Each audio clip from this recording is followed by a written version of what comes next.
Hutch Mansell lives a life so quiet and repetitive that it feels like he's slowly disappearing, waking up every morning to the same alarm, the same ignored presence at work, the same emotional distance at home, and the same unspoken disappointment hanging in the air.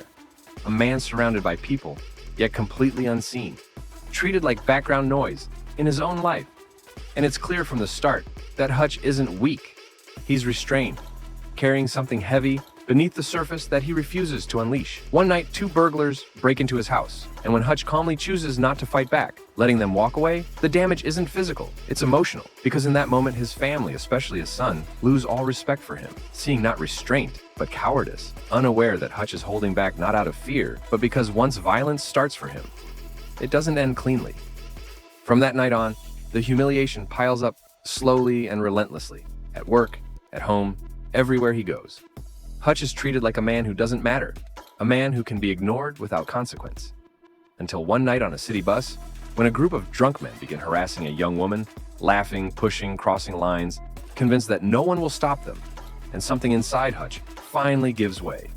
What follows isn't loud or reckless, it's sudden, controlled, and terrifying, as Hutch dismantles the men with brutal efficiency, breaking bones, crushing throats, and delivering violence with the calm precision of someone who has done this many times before, revealing in seconds that this isn't anger, this is training, lethal training that never truly left him.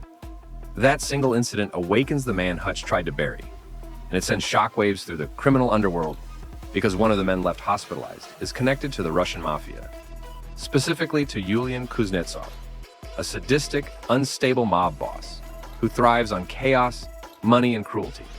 And at first, Yulian doesn't see Hutch as a threat, just another problem to erase. But Hutch doesn't hide, he doesn't apologize, and he doesn't run. Instead, he steps forward, breaking into Yulian's nightclub, humiliating him, stealing his money, and daring him to respond. Because Hutch isn't afraid of dying, he's afraid of returning to a life where he means nothing. As violence escalates, Hutch's past is finally revealed. He was once a government auditor, a man sent to eliminate the worst monsters in the world.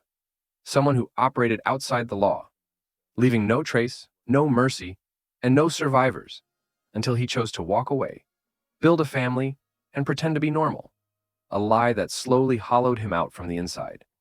When Yulian sends waves of killers after Hutch, the response is methodical and ruthless, as Hutch uses his environment, improvises weapons, and proves that experience beats numbers every time, while it's revealed that violence runs in his blood, with his elderly father and brother also being seasoned killers, turning the Mansell family into something closer to a legend than a household. Hutch's wife begins to understand the truth behind the man she married, realizing his quiet life wasn't weakness, but sacrifice.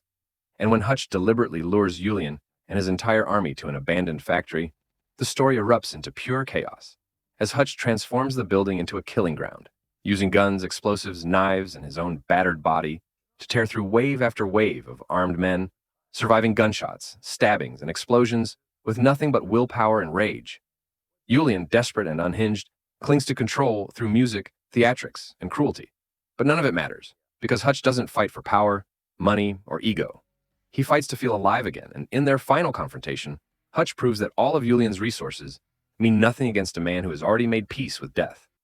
When the dust finally settles, the factory burns, the criminal empire is erased, and Hutch walks away broken, bleeding, but alive, returning home to a family that finally sees him clearly, not as a weak man, not as a nobody, but as someone who chose restraint over domination and violence only when the world left him no other choice, reminding everyone that the most dangerous people are rarely the loudest or the cruelest, but the quiet ones who endure everything in silence until they are pushed too far. Because sometimes the man everyone ignores isn't harmless. He's just waiting.